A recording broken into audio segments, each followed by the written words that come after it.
A Christmas Carol adaptations range from the delightful to the derivative. Just how do the many iterations of Dickens' classic tale of redemption stack up? From the total disasters to the heartfelt classics, humbug. Here are A Christmas Carol adaptations ranked from worst to best. Have you ever thought to yourself that A Christmas Carol could use some slapstick animal gags to undercut all the Victorian gloom? How about a sleeker, younger Ebenezer Scrooge who's given a second chance at love? Perhaps a love song performed by Kate Winslet? No? Well, that's too bad, because 2001's Christmas Carol the movie is stuffing all that and more into 81 minutes of tooth-gritted cheer. It's not just that stuff that makes this take on Dickens so skippable. Despite the A-list talent, Christmas Carol the movie is remarkably lifeless. The facial animation doesn't ever look quite right. The acting is, at best, stiff, and the entire operation feels dumbed down. This adaptation's fatal flaw is that it doesn't trust Dickens, and it doesn't trust its audience. This 2003 TV movie attempts to liven up the classic tale by replacing Scrooge with a selfish talk show host and moving the story from Victorian London to modern-day Hollywood. It's an intriguing idea on its own. What setting better represents a story of greed, empathy, and false fronts than Hollywood? And hey, isn't the idea of Scrooge as an image-obsessed celebrity pretty great? In concept, it's all strong and innovative. Too bad the execution isn't. A Carol Christmas is little more than a fresh coat of paint that flakes away over the course of the movie, revealing that it wasn't all that necessary to begin with. The modern setting makes Dickens' story more cloying than anything else. Removed from sooty London, the sickly children and terrifying visions of the future feel more like after-school specials than grave warnings. Worst of all, A Carol Christmas is simply boring. By the end, the audience isn't so much watching the movie as it is waiting it out. The cranky celebrity might learn to be kinder by the end, but the viewer has only learned to distrust new takes on old favorites. There was a sliver of time in the 2000s when movies fell in love with surreal, motion capture-powered computer animation. Robert Zemeckis, fresh from using this technique in The Polar Express and Beowulf, decided to apply it to A Christmas Carol. Led by performances from Jim Carrey as Scrooge and Gary Oldman as Bob Cratchit, the results were odd. Some, like Roger Ebert, hailed it as an exhilarating visual experience. Others, like The Telegraph, considered its looks distracting, creating distance between the characters and the audience that made it difficult to connect to the story. There's more of gravy than of grave about you, whatever you are.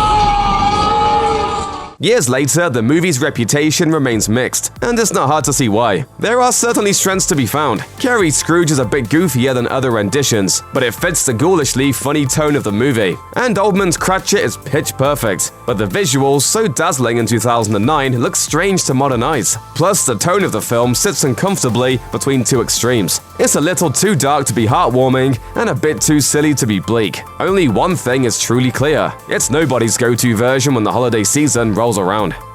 You might not recognize Alan Menken by name, but there's a good chance you know his work. The Little Mermaid, Beauty and the Beast, and Tangled all feature his songs. So when he signed on to a brand new adaptation of A Christmas Carol starring Kelsey Grammer, hopes were high. The man behind A Whole New World and Under the Sea tackling one of the greatest holiday stories ever told? That's just not a good idea. It's about as safe a bet as anyone gets in the entertainment industry. And yet, somehow, this version of Scrooge's fateful transformation leaves something to be desired. The music is quite good, though it never hits the highs of Menken's greatest work. The story is solidly told, and the movie features a fine performance from Jane Krakowski as the ghost of Christmas past. Grammer is as grumpy as Scrooge should be, without ever crossing the line into total awfulness. And yet, the entire affair is somehow inert. It never stops feeling like something adapted from the stage that probably should have stayed there. On film, it never offends, but it doesn't impress either. It's trapped between worlds, unable to succeed in either one.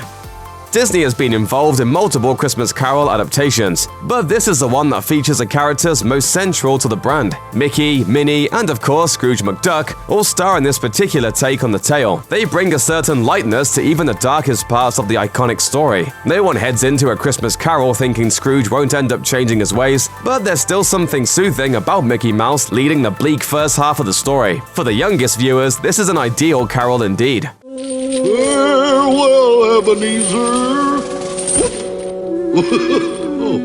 Unfortunately, that's the only group this version is meant for. Anyone beyond the preschool years won't find much to love about this take, blunted as it is by Disney's core characters. This isn't to say it isn't sweet to watch beloved figures like Daisy Duck and Goofy in London, learning the ways of goodwill toward men. The sheer number of A Christmas Carol adaptations, though, means that no viewer has to settle for mere sweetness. Leave this version in the nursery where it belongs, and move on to something better. Unique among Carol adaptations, Scrooged actually features an in-universe staging of the classic Dickens tale. Shrewd TV executive Frank Cross ordered it, and he doesn't care how much strain it puts on his overworked employees. He is, of course, the Scrooge of this story. Oh my gosh. Does that suck?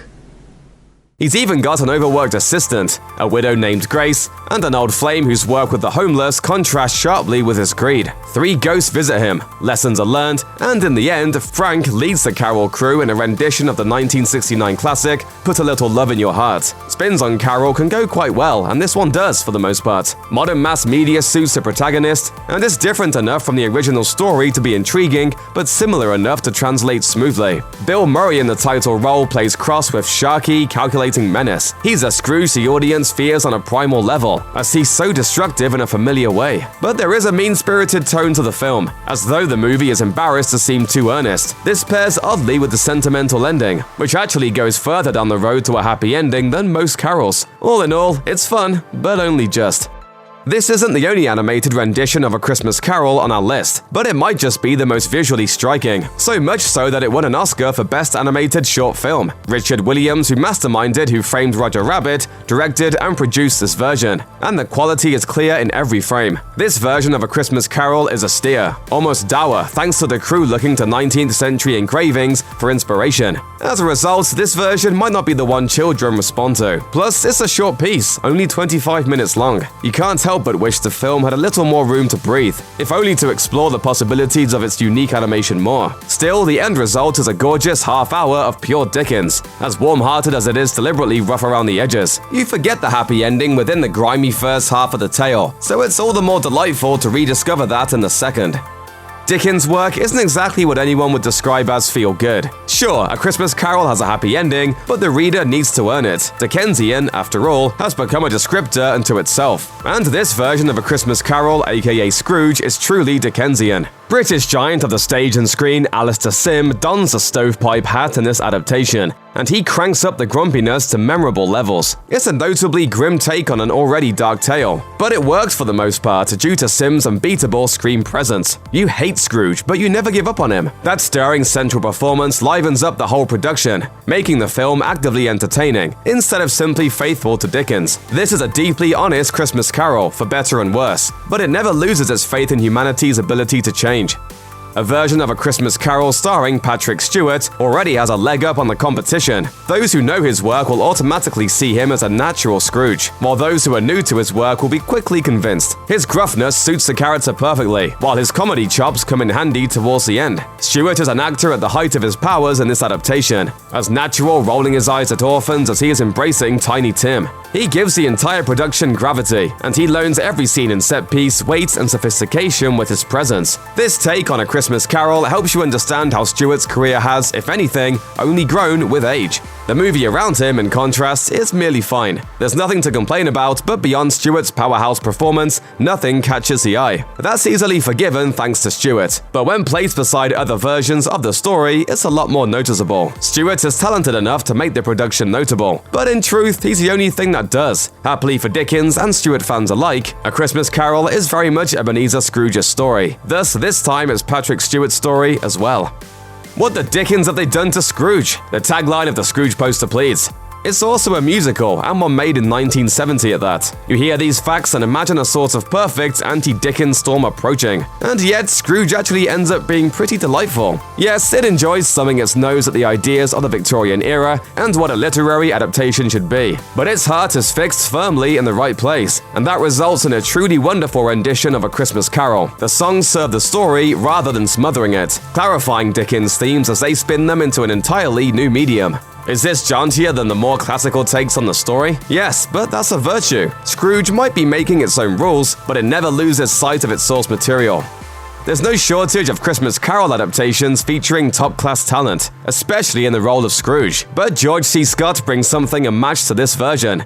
A sheer power that pours from every frame. An actor from West Virginia brings something to a role as essentially British as Ebenezer Scrooge that the actual Brits could do well to learn from him. This is a Scrooge who strides, and whose nastiness stings all the more for the force he can put behind it. Thus, it's also a Scrooge who feels entirely transformed by the final credits, and a Scrooge who delivers the moral with renewed energy. He isn't just changed by his ordeal with the ghosts, but rebuilt as a new man with new purpose. Alongside a cast that brings a certain warm quality many Carol adaptations lack, Scott shines all the brighter. It's not just a great take on a classic story, or a collection of impressive performances, it's a holiday treasure all its own.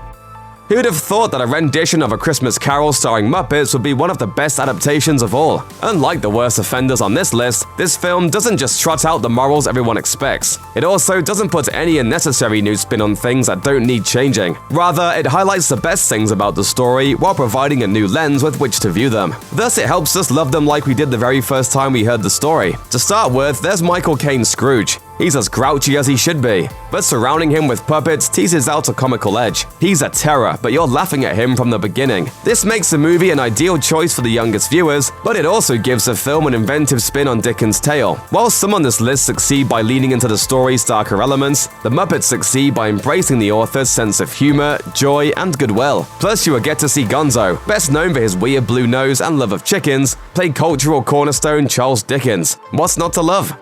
What makes A Christmas Carol great? There's a satisfaction of seeing a villain confronted with the consequences of his actions. There's a sly sense of humor that peeks out from around the story's most cynical corners. Plus, there's the community spirit that it celebrates. But beyond all that, there's the hope it kindles. A Christmas Carol tells us that it's never too late to be a bigger, better, and more benevolent person. I shall change my way of living. I will try to keep Christmas all the year.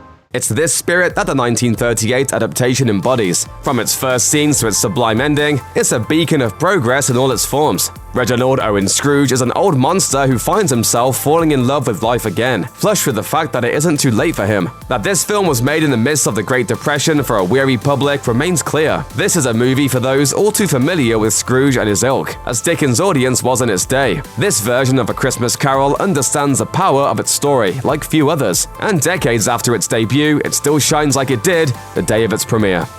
Check out one of our newest videos right here, plus even more Looper videos about your favorite Christmas movies are coming soon. Subscribe to our YouTube channel and hit the bell so you don't miss a single one.